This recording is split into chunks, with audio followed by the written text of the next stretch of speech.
we call beer money. If you can't buy beer with it, it doesn't actually count. They're based on actual distributions of cash. That's how our investors get paid. A business and a culture that doesn't shy away from bad news and actually bubbles it up faster than good news is a really healthy sign.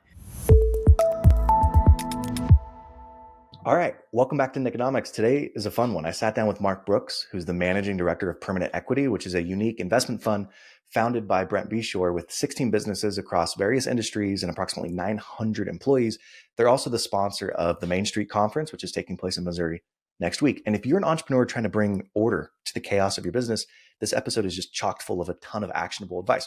We talked about Permanent Equity's unique 30-year fund model, how and why they only pursue deals with debt-free acquisitions, so no leverage, which kind of sounds like an oxymoron in private equity. We talked a lot about metrics and reporting and how Permanent Equity identifies unique metrics for each business they bring on, incentive alignment and why they've decided not to incentivize operators based on EBITDA, and how they think about the post-sale seller relationships. You're going to get a ton out of this episode. And if you like it, please, you know what to do. Like, subscribe, share with a friend. And as always, love you guys. Enjoy. All right.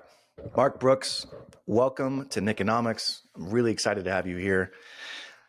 Tell us who you are and what you do. Sure. So yeah, my name is Mark Brooks. I'm a managing director at a firm called Permanent Equity. And we are technically a big bad private equity firm, but we operate very differently than traditional private equity. And I think you can see that in our name. We don't run 10-year funds where we're trying to spin businesses off. We have 30-year funds. So we essentially act like a next generation of capital, typically for family-owned, family-run businesses. And that's really what we do. We love coming alongside folks for the long term, as opposed to being a short-term flip. There's value in that model also, but it's not ours. Can you kind of break down what a traditional private equity fund looks like? Yeah, so traditional private equity fund has a few hallmarks. It's typically going to be a 7 to 10 year fund model. And the quick and brash way of talking about them is you spend 3 years buying businesses, 3 years building businesses, and 3 years selling businesses. It's not exactly right. Essentially, traditional private equity is playing a valuation game. So they're buying businesses based on a multiple of EBITDA. And then their whole intent is to grow that multiple over time and to grow earnings over time so that a few years later, when they try to sell it to the next buyer, that multiple is dramatically higher and hopefully earnings are higher as well. So that's really how they make most of their money. So some folks may have heard of the 2 and 20 model. So that's how their fees are structured. So it's a 2% annual charge on the assets that they have under management at the time. That's the 2%, the management fee. And then the 20% is the carry, which is any upside that they generate after the sale of one of their businesses. They keep 20% of that upside. So again, that gap that they're trying to create by the way they operate the business, they find and integrate add-ons, build a management team, all those sorts of things like that. That difference between starting price and ending price is how they make a good bit of money. Yeah, I think for me, one of the things I didn't realize for a long period of time was that private equity funds and small businesses are just playing different games. Private equity funds, they're playing multiple arbitrage many times where they're looking at selling upstream. And most of the time, if their business grows, their business is going to sell for a higher multiple. So they can buy something at a 6x because they know that by rolling things up, they're going to be able to sell at a 12x. Whereas me, small business owner, I can only pay up to a 5x. Like their economics aren't different in running the business. Their economics are different at the sale of that business. And so by nature of the way they build, they have to exit either by selling upstream to a private equity or going public and creating a liquidity event for their LPs. Yeah, for sure. And I think actually, Nick, you're probably a bit of an odd bird in the small business space in that you think about multiples at all. Most of the folks that we're talking to have never thought, until they sat down with their banker or their financial advisor or intermediary, they haven't thought about a multiple on their business. Like most folks think about their business as a legacy, or they think about it as a paycheck, or they even think about it as a bank account. You wouldn't believe how many businesses we come across that are so overcapitalized. They just have massive amounts of cash on their balance sheet that they'll never use. But it's because the business owner thinks about the business like they do a bank account. So there's this interesting conversation, especially for us, because we're not really multiples focused also, which I think we'll get into a little bit later, where the business owner comes to the table speaking Chinese and we come to the table speaking Spanish, and then we both have to speak the English of traditional private equity for a little bit, talking about multiples, and then we can finally, we can kind of go and start speaking our native tongues again. So yeah, it's a funny little dance around multiples for sure. Totally is. So like segueing off of that, yeah, how does permanent equity differentiate itself from the traditional private equity model? Yeah. So aside from timeline, where we're buying with 30-year funds and no intention of selling the businesses that we're buying, a couple of other major differences is we don't use debt for our purchases of equity. So we tend to go into debt-free transactions, no third-party debt. So that's a big differentiator for us. But again, if you think about the motivations and the metrics that we're focused on, levering up for a traditional private equity firm makes a ton of sense based on the differential that they're trying to create between their entry and their exit. We're not really concerned about the exit because we don't plan on exiting. So for us, we are very focused, like we think most business owners are, on cash flow. So our, what we call beer money. So if you can't buy beer with it, it doesn't actually count. So we're interested in businesses that know how to generate cash. And that's because that's what we're incentivized to do. So when we go to our investors, what we talk to them about is we're not in the multiples game. We are interested in growing our businesses over time. But the way that we are structured is we don't make money at permanent equity unless our businesses are making money. So you remember I talked about the 2 and 20 model from traditional private equity before. There's no 2 for us and there's no 20 until like 30 years from now, right? Because we're not actually looking at that. So the arrangement that we have with our investors is that every 6 months, we're sitting down with each of our businesses and we're saying, okay, of the earnings that you've retained over the last 6 months, where do you have a very high level of conviction that we can deploy those back into the business and generate a good rate of return? We'll retain those earnings in the business. Everything else we're going to distribute out. And that money gets distributed to our investors, and permanent equity keeps a percentage of that. And that's really the only way we make money as a firm, is through our share of those every twice a year distributions of free cash flow from the businesses that we own. Incentives are very aligned between. And that is such a huge deal for us, incentive alignment, because you can see in the model, like we get paid when our investors get paid. So there's no management fee. We don't get paid to sit on their money, right? We only get paid when we are distributing money to them. And so you will see us negotiating with our CEOs and the leadership teams inside the businesses, the types of employment agreements that you would not see really in any other model, which is where we're incentivizing them to distribute cash. So they're not based on EBITDA, they're not based on net income, they're based on actual distributions of cash. So this is your base, and your bonus is based on cash flow distributions, because that's how we get paid. That's how our investors get paid. So we call it kind of drinking from the same soda straw. And we want to make sure, and you can see folks who are a little more financially minded, like, all right, now's the part of the show where I feel the most uncomfortable, but my therapist says I need to face my fears. So here we are. I've started a newsletter and I want you to subscribe. And what you're going to get every single week are the aggregated conversations from that week that I have on this podcast with an overview of what their business actually looks like. I'm also going to throw in a review of 1 or 2 businesses that are listed for sale. I'll give you my opinion on whether or not the EBITDA multiple is good, or there's customer concentration, or there's red flags or green flags. And then lastly, I'm going to give you one piece of actionable advice every single week on how to buy your first business. So click the link below, subscribe to my newsletter, and let's get back into the show. If you're not basing incentives off of the exact same line on one of the 3 financial statements, things can get out of joint really quickly. Like early on in our life, like we had CEOs that were incentivized based on EBITDA. And then you start having conversations about financing, and you're completely at odds in terms of what you're trying to do with the business. Totally. So something I would really encourage folks to think hard about is, when you're thinking about incentive alignment, make sure that you are measuring the exact same thing at each level of your stack, so that to keep those incentives completely aligned. I used to work at a company where I was incentivized off of EBITDA. And the first time that they did that, it was fine. But then we had this metric in healthcare called DSO, days sales outstanding. Kind of every industry says it in a different way, but it's the same thing. It's essentially your cash conversion cycle.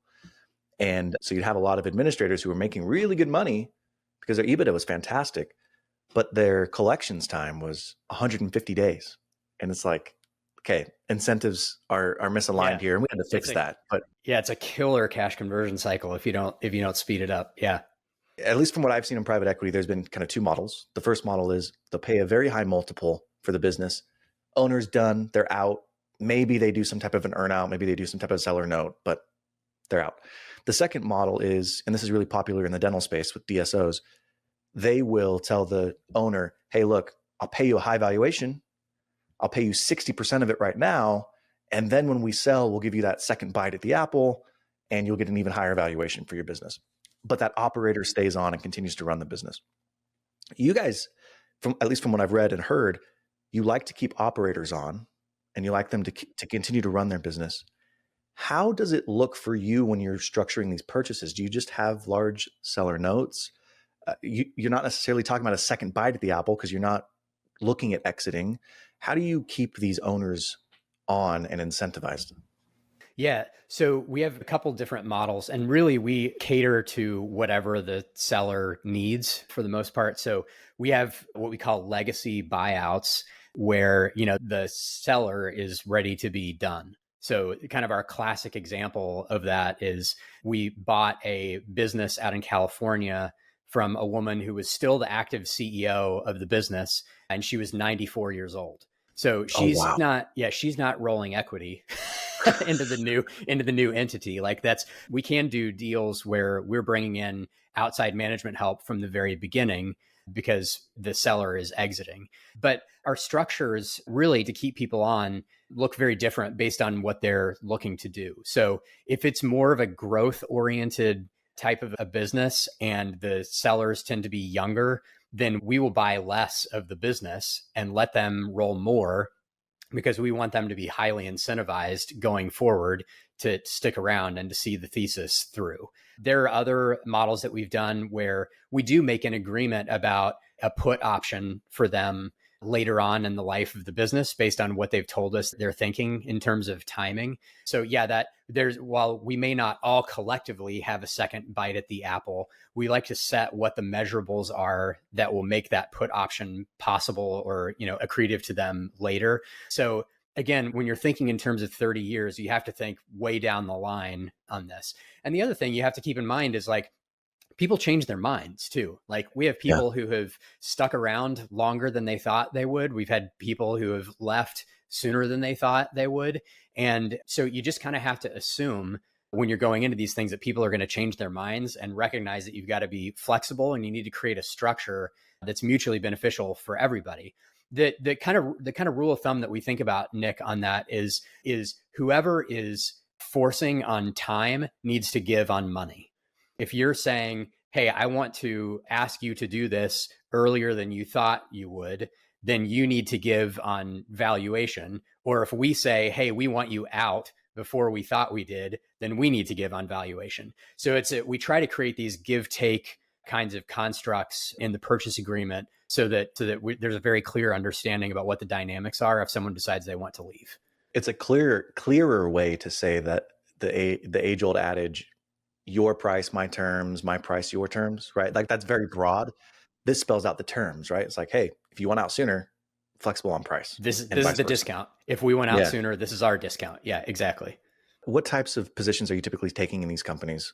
Are they controlling positions, minority positions? No, that's the one thing that's required in our LPA, our agreement with our investors, is that we will always take a majority position. So we are at least 51% on everything that we own. We are up to 100% on some, and the vast majority of them are somewhere in between. Again, depending on what the owner wants to do, how long they want to stick around, that sort of thing. So anywhere between 51 and 100, we tend to get comfortable with. And what's your value prop? Like if I'm a company and I'm selling and I'm the owner and I stay on and I get some money, I take some risk off the table. Mm-hmm. But why partner with a private equity fund? Why not like cash out refi or sell altogether? It really depends on what your priorities are as a seller. We are not a good fit for the majority of people out there. And I think a big reason that people go with us is because of our time frame. I mentioned earlier People think about their businesses in different ways, as a bank account, as a job, as a Yeah. legacy. A lot of them think of it as a family too. So Yeah. if you care, kind of our tagline is, it's for people who care what happens next. Like, that's what we're there for. Like, if you don't care that your business is going to get flipped again in 3 years, if you don't care that your management team is likely to change dramatically as soon as you step away, if you don't care that your business might be relocated or might be subsumed by a platform company, that sort of thing. Like, I'm not blaming anybody. Like, this is based on personal priorities. So if what you care about is the largest check size, then you have to recognize that you're giving up other non-monetary things when you make that decision. For us, we have a partnership with a couple of very young founders up in Duluth, Minnesota. They're building a software business there. Is that the best place in the world to recruit development talent? No. Not necessarily, but it was important to them because they grew up there. It is important to them to build a business in Duluth. So part of our agreement with them is that we're going to continue to build that business in Duluth. Were they going to Awesome. find a traditional private equity firm that would agree to that? No, Probably they weren't. not. Or they might agree to it for a short, No. for a short period of time. So again, it's like, how much do you care about your management team and your people, your location? How much do you care about keeping the family name on the business? There are lots of things that go into the softer side of business ownership that people really need to think through when they're making a decision to transition. I went through this. I sold my medical billing company 2 years ago. That company, I was like, I just want top dollar. I'm going to sell to a private equity fund and I want top dollar. And I got top dollar, right? Yeah. The home health and hospice that I built, that was my baby, man. That was honestly, I'm upset that I even had to sell it, but we did. Yeah. We did. I had 4 other partners, got outvoted, and were amicable, but that one hurt. Yeah. But we sold to a seller that was not top dollar. We sold to somebody who I was comfortable with continuing on the legacy, and I took a steep discount as to what I could have gotten, but legacy was really important to me on that business. So I've lived it on both ends of that spectrum. I would say that from a structural perspective, that's our value add. On the operating side, what we find, part of the reason we love working with small to medium sized businesses, is where we really like to add value is the stuff that business owners typically aren't interested in. They get bored by, or their eyes start to roll back in the back of their heads when they think about it. Like, you think about the prototypical entrepreneur starting a business. Like, they're starting a business because they have understood something unique about a market or about a gap in the market, Yes. and they can build a product or a service for that. No one becomes an entrepreneur. They're like, oh my gosh, I can't wait to do accounting. I can't wait to run my monthly financials. I can't wait to negotiate banking relationships and come back every year and renegotiate the terms of my line of credit. Like, that's going to be awesome. Like, no one does that. When we can come in, we talk about where we love to spend our time is the taste like chicken layer of business. So if you look at our portfolio, That's a great saying, man. Yeah, That's a great, yeah, I love that. we're all over the map in terms of industry, in terms of location. And that's because we don't have a thesis other than great businesses that know how to make money are going to continue to make money. And if we can come alongside those founders and really help them level up that tastes like chicken layer of business, banking, finance, legal, compensation systems, and HR, culture building, those sorts of things, that's where we love to spend our time. So banking relationships, AP, payroll, maybe credit card processor, maybe even a credit card tracking system like Divvy, like all those back office functions that people hate. You're essentially kind of coming in.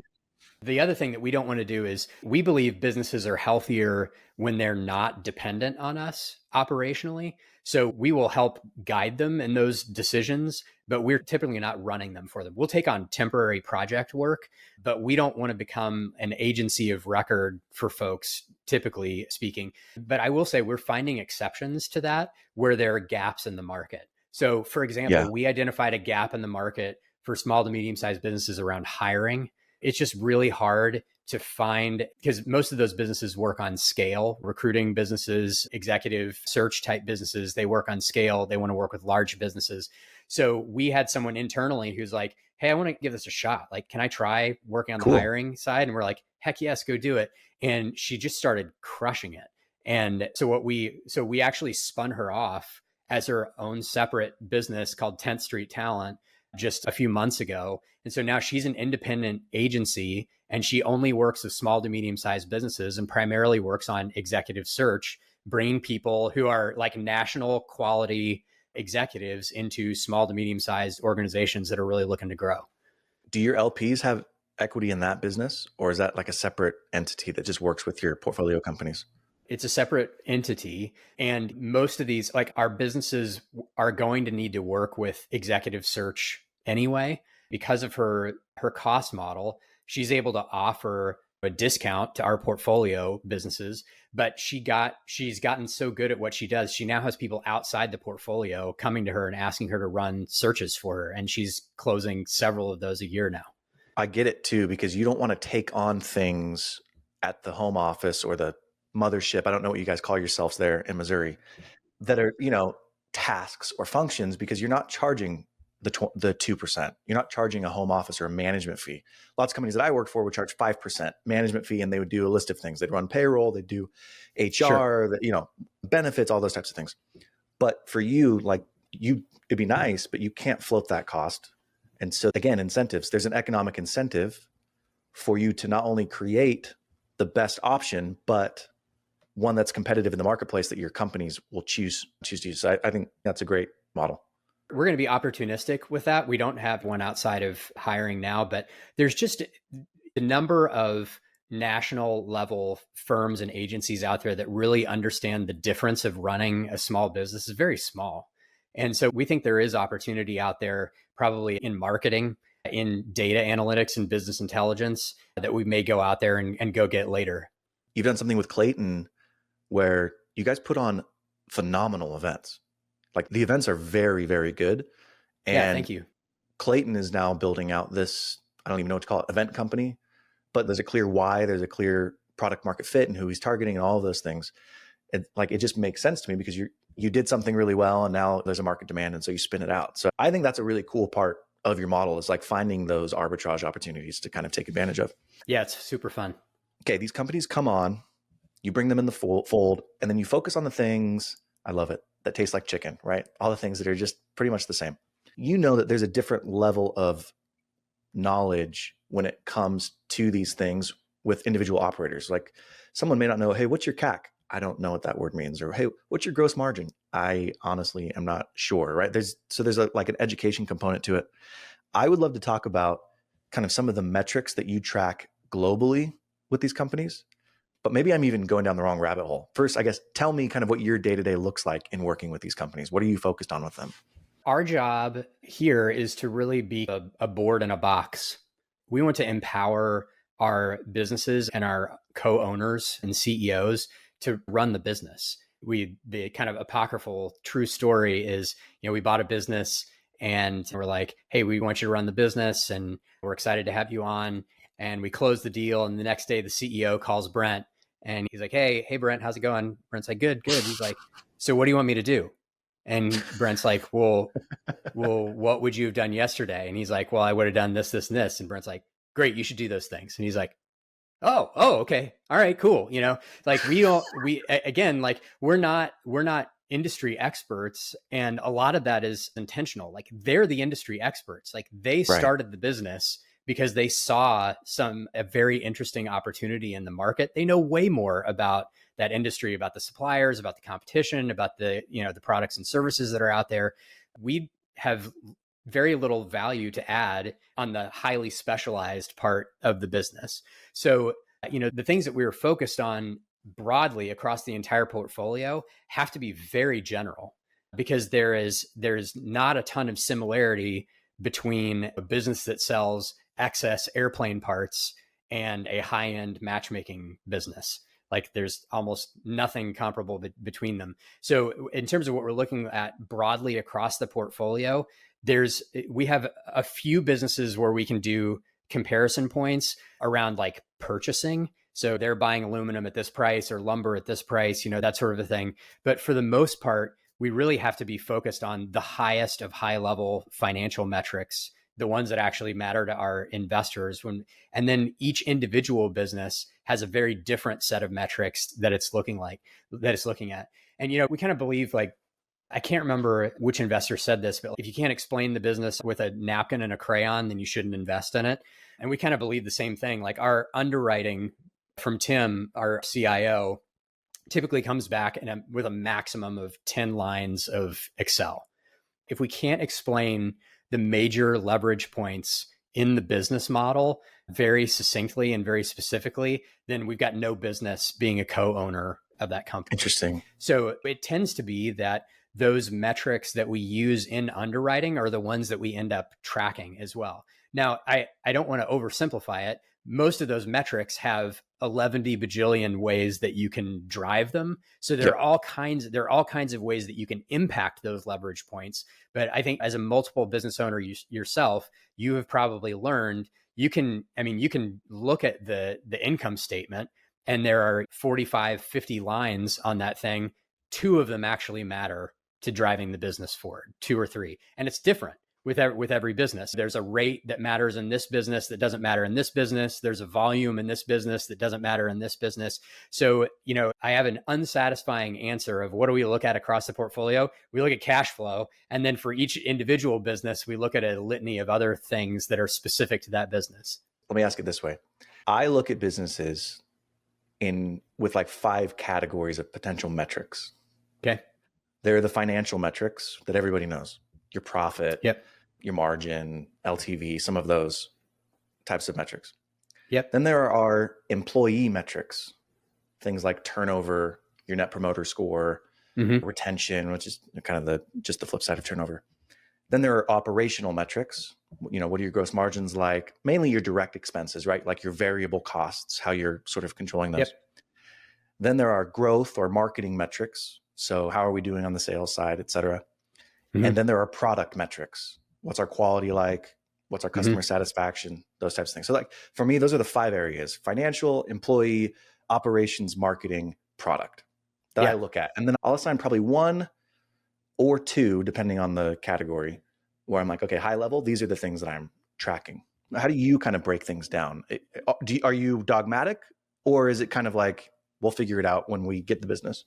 I am not dogmatic. When it comes to dogma, I probably get most dogmatic around businesses that are doing a decent amount of marketing spend in a direct-to-consumer environment, probably because I have a lot of personal experience there, and because I think there is a way to run a DTC business that is superior to others. But again, that's my background. Like I did that at AOL. I did that at the Motley Fool. So I tend to be highly opinionated when it comes to those businesses where I've had the most experience. As I get introduced to other business models in other industries, I become more opinionated about those as well. So before I was responsible for running a commercial construction subcontractor, I didn't have strong opinions about how projects should be run, how we should be coordinating with other trades, what we should look at in terms of metrics on a line of credit and when we should use it and when we don't. I have really strong opinions about that now. Those opinions really, they fluctuate around what industry we're in, because some of them matter a ton in some industries and others don't. We have businesses that are essentially a marketing engine and that outsource all the actual work. So people metrics are less important in there. And we have other businesses that have a very large payroll because it's a highly specialized labor that they need to be able to bring people in to train them on, that sort of thing. In those businesses, people metrics matter a lot. But I think for the folks that are listening, I really like your categories and those resonate with me. I may not have articulated them in exactly the same way, but yeah, I think those are really good buckets to put things in. And if you don't have at least one thing in each of those buckets for your business, you better be pretty darn sure that it doesn't matter to your business model, that entire bucket. And if it does, upon examination, you better think about what you need to throw in that bucket. So how do you track metrics? I mean, there's cash flow, but the financial statements are backward looking. Maybe best case scenario, you guys are closing the books on the 5th of the month, and then your team's working together and you've gotten financial metrics produced by the 15th of the month, and then you're able to review them. But by that point, you're almost a month past that performance period that you're looking at. How do you make sure that you're looking at the right metrics at the right time? One of the things that we tell businesses when we're in diligence with them, is, before we've closed is, hey, as soon as everyone on your side is comfortable, can you please start copying us in on the metrics and reports that you already use to run the business? Because we Oh, actually okay. learned a ton based on what they're already using. And it's never nothing, right? It may not be the best and it may not be, the most up to date, but it gives you a good sense of where they are and what they consider to be important to running the business. For the most part, what we find is that their daily and weekly reporting that they're using to make daily and weekly operational decisions is pretty good. Like it tends to be insightful. It tends to be at least a leading indicator of what we're going to see in the financial statements at the end of the month. So we will typically stick with what they're already using to run the business and then ask them to add some things if they haven't sent them out before, or to increase or decrease the frequency with which they send it. They send out something weekly and it's like, actually, can we get this daily? Or, it's monthly. Can we get this weekly? That sort of thing. And your philosophy is you're buying performing assets. You're not necessarily going in and buying something that's significantly underperforming with a thesis that you're going to turn it around and make your money that way. So that would make sense that they have a good sense of kind of what metrics they need to be tracking. That is true. We only buy cash flowing businesses. The exception to that is tack-ons. For those that don't know the terminology, these are smaller businesses that we are rolling into a business that we already own that's very similar. So we have had opportunities where we have bought businesses that are underperforming. And as long as we can understand why they're underperforming, and we feel like the business that we already own in that same area is performing well in those areas and we can find a good fit, we will take opportunities to do that. But we do not buy kind of new New standalone underperforming. assets that are underperforming. Can you talk a little bit about how many of the portfolio companies you manage, and are you able to share of like what a combined revenue number might be, just to give an idea of what the scale is, or employees, or just whatever you can share? Yeah, sure. So across our 16 businesses, I think we have just shy of 900 employees and a bunch of contractors on top of that are dependent on us and who work for us exclusively. So yeah, about 900 employees across 16 businesses, and our portfolio is largely managed by two of us right now. So I have 7 or 8 businesses. Ryan has 7 or 8 businesses, our other operating partner. So I'm kind of a managing director, operating partner hybrid. Yeah. Ryan's our other operating partner. He's managing roughly half the portfolio. Yeah, 7 or 8 businesses each. And again, as we think more like a board and less like a day-to-day operator of the business, we can probably, each of us can probably take on more than that. I don't know where it actually starts to break, but when we do start getting stressed out and feeling like our calendars are very full, it's actually a good chance for us to step back and say, am I wading in on areas that I shouldn't be? Like, am I getting too granular? Is this something that I'm taking on myself that actually it's healthier for the long term of the business if they figure this out, if they take on this work? When you're raising children, right? At some point, you want them to empty the dishwasher themselves. You want them to do their own laundry and their ironing and learn how to cook a meal, those sorts of things. Please tell me it happens, If you're Mark. doing, yeah, it does happen. It does happen. I'm a little bit further along in this journey than you are. Yeah. If you're constantly doing that for them, they're never going to learn and they're going to be stunted adults for not knowing that. And so if you think about the business, not as it is now, but as you hope it will be in 5, 10, 15, 30 years, you want a business that knows how to run itself, that knows how to manage its own stuff, right? So the more small things that I'm taking on just because it's easy or just because I can do it or just because I have a background in it, I'm foregoing an opportunity to educate and build the capability that the business is going to need long term. Yeah. So, and the trigger is just, gosh, I'm really stressed out right now. I've got a ton on my calendar. I have people waiting on me for lots of things. Maybe I need to review what those things are and, just kind of do a level set on, are these things that I should own, or have I picked these up because they're, important to me individually, or I've got a background in them or that sort of thing. That's not necessarily the healthiest long-term decision. It might be the most expedient short-term decision. And obviously we're happy to help with resources in the short term. But what we don't want to do is stunt the intellectual or emotional growth of the business long-term by taking on all this work that they really need to learn how to manage. I think that's exceptional feedback, especially for entrepreneurs. They're doers. So if there's a problem, you get in there and you fix it, right? But you can take on too many problems. And so to have a time where you evaluate and say, all right, am I taking on too much? Am I giving them the opportunity that they need to learn and grow and be successful is a very, very good exercise. We find thinking about delegation at all should be through the lens of, is this for the benefit of the person to whom I am delegating? Now, there are some exceptions to that, but as an entrepreneur, am I just trying to get this off my desk? Is one way to think about delegation. The other is, am I helping somebody grow a career? Am I helping them learn how to do this? Like, am I making them a more capable helper for the business and delegating this to them, as opposed to just making my life easy? It's a really helpful overlay for any kind of delegation to think, is this good for the person to whom I am delegating long term? Am I making them a better human, a better employee, a better worker, a better helper by doing this? I'm not mature enough yet. Hopefully I'll get to there. But the way I think about it, about it right now is, I once read a Harvard study where they had two groups, and the one group were performers, high performers, and they asked them to focus on their weaknesses, bring their weaknesses from a 20% to a 50% if we're on a 100% scale. And then there was another group of high performers where they said, don't even worry about your weaknesses, just focus on the things that you're good at. And they found over time that the high performers who just focused on the things they were good at dramatically outperformed the high performers who were trying to improve in other areas. Now, that's not to say you shouldn't improve, and that's not to say you shouldn't focus in areas that you're weak. But the takeaway from that I've always carried with me is, all of us have superpowers. All of us have things that we are exceptional at. And if we start taking on things that we're not exceptional at, then we have a problem, because now you're taking away from the things that's the highest leverage use of your time. So you need to figure out how to outsource that or delegate that. But your approach to it, I like a lot more. It's much more emotionally intelligent, which is like, I can delegate, but is this going to help this person down the road? And will it allow them to then grow their sphere of influence, which is really what leadership is all about?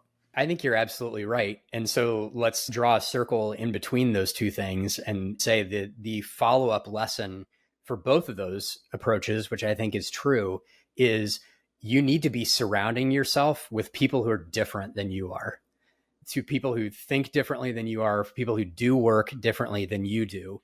Because if you're focusing on your strengths and you're delegating stuff that aren't your strengths to people that have the same strengths that you do, then you're just making their lives worse, right? You're forcing them to focus on things that they're weak at.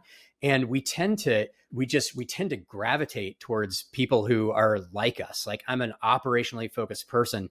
I tend to gravitate more towards operationally focused people than dreamers, right? Dreamers tend to congregate with other dreamers. And so there's this real challenge of building a business, building a leadership team is like, you don't want an orchestra full of trumpets, right? It doesn't sound nice. It's not balanced, but that's what we do. If we're not keeping our heads up and realizing who we're bringing onto our team, like, you need to be surrounding yourself with people who are more like guardians of the business, people who are more risk averse. They're extremely valuable in huge roles.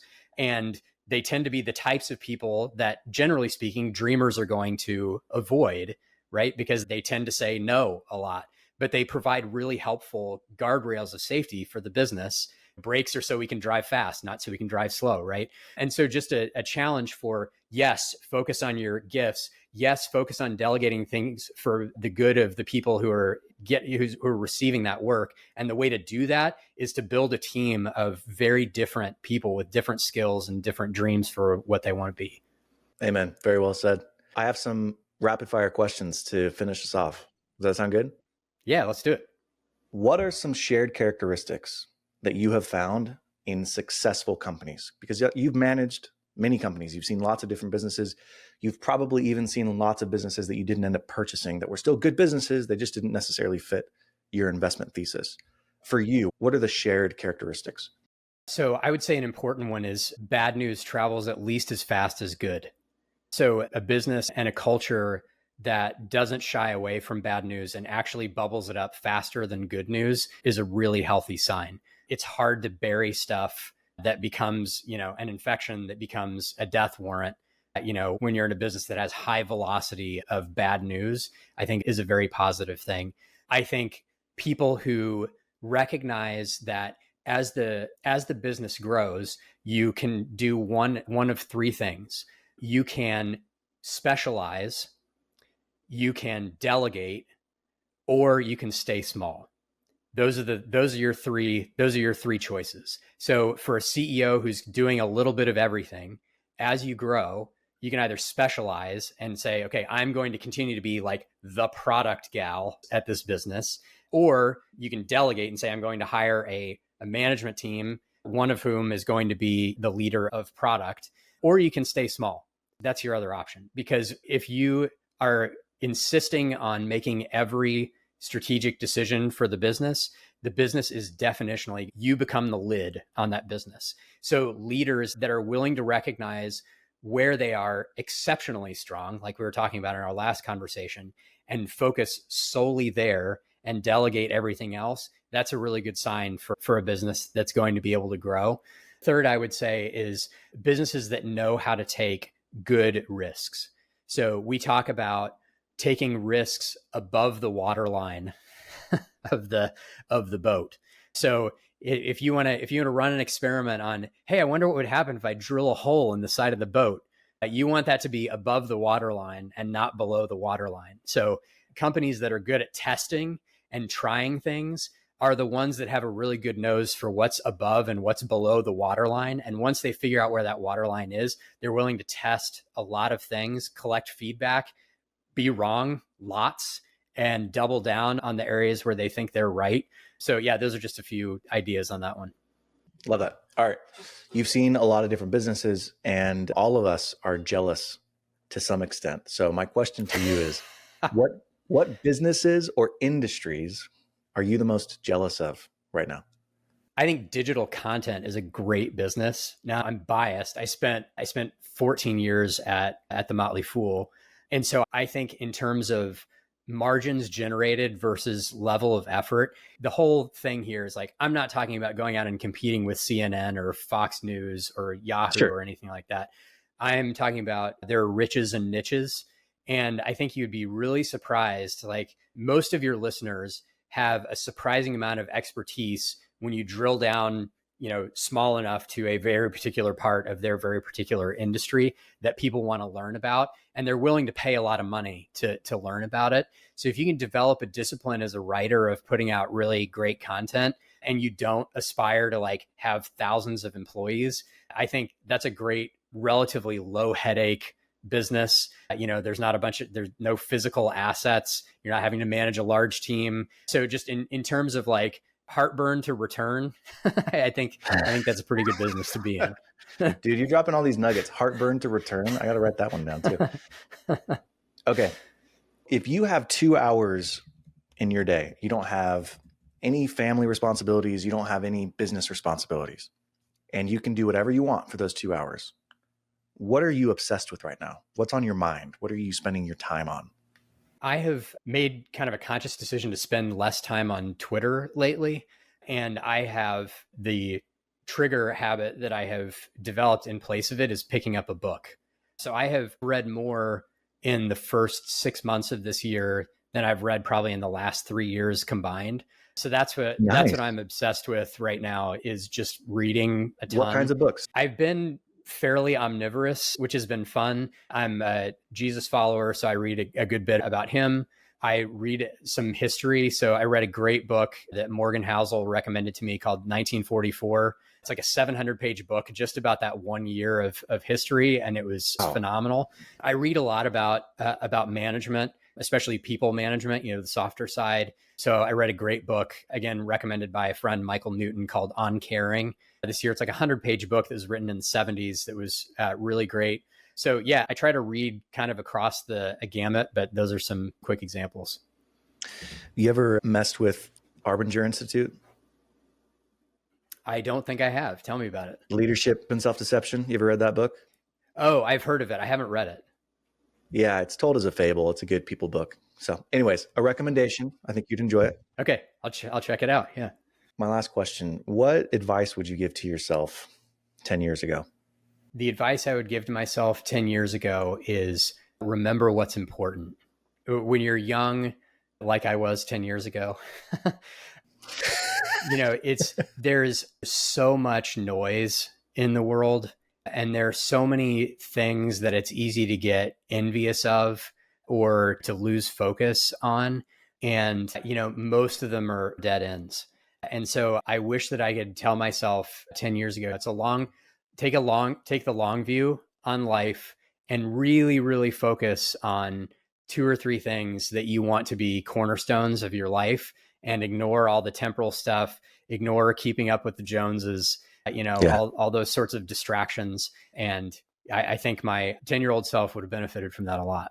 I have a quick story that happened this weekend that's very similar to that.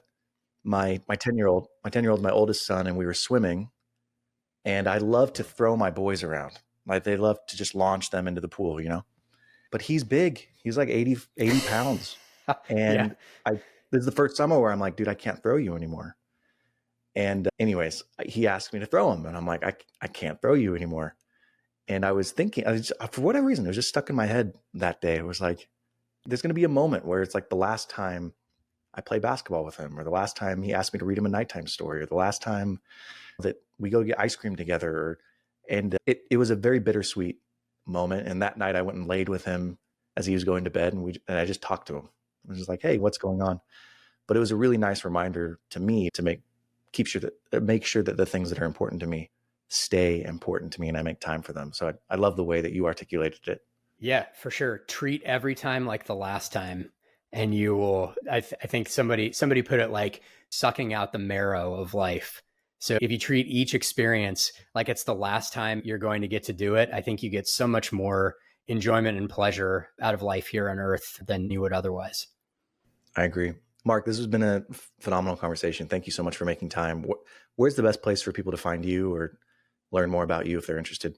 I'm Mark at permanentequity.com. So keep it super simple. Mark at permanentequity.com. I'm at Mark Brooks on Twitter. Those are the two best places to get a hold of me. I'd love to have a conversation. And thanks a lot for having me on, Nick. It was really fun. Yeah, perfect. This was great, man. Let's talk soon. Right. Okay. Sounds good. See ya.